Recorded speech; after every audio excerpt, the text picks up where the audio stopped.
Alors, voici l'énoncé du deuxième exercice. Voilà, je vous laisse le temps de faire pause si jamais vous voulez avoir le temps d'y réfléchir.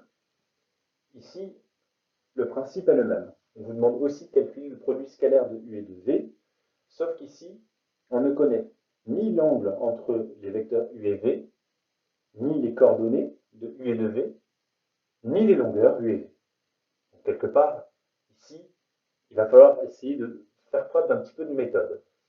L'idée, c'est qu'on sait que ABCD et DCFE sont deux carrés. Donc on sait ici qu'il y a un certain nombre d'angles droits. Donc il pourrait être sympathique d'utiliser du produit scalaire qui va utiliser des vecteurs qui seront entre eux orthogonaux. Donc on va décomposer les vecteurs U et V selon des vecteurs qui peuvent être orthogonaux. La première décomposition qu'on va utiliser, c'est U qui est en réalité égal à AB plus BC, d'après la relation de chaleur. Et V, on utilise une décomposition du même style, c'est égal à AB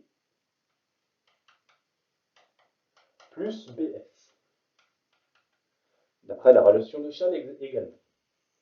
Pour calculer donc le produit scalaire de U et de V, on va maintenant remplacer U par AB plus BC,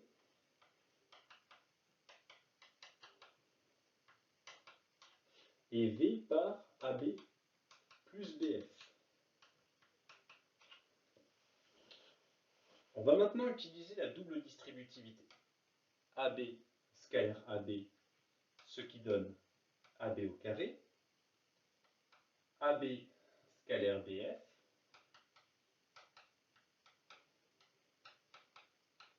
BC scalaire AB,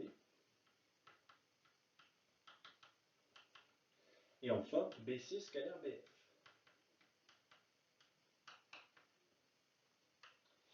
Ici, donc, on va conserver le AB au carré.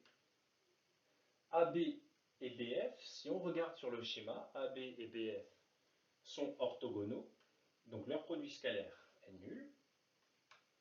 BC et AB, BC et AB sont également deux vecteurs orthogonaux, donc leur produit scalaire est aussi nul. Et BC et BF sont deux vecteurs collinéaires. Dans le cas des vecteurs collinéaires, le produit scalaire est tout simplement un produit de longueur. Donc c'est BC fois BF. Enfin, AB, c'est le côté du carré, donc sa longueur c'est petit a au carré. Donc. BC, c'est le côté du carré, donc c'est aussi a. Et BF, c'est deux fois la longueur du côté, donc c'est 2a. On obtient donc comme résultat final 3a au carré pour le produit scalaire de U et de V. Voilà pour cet exercice.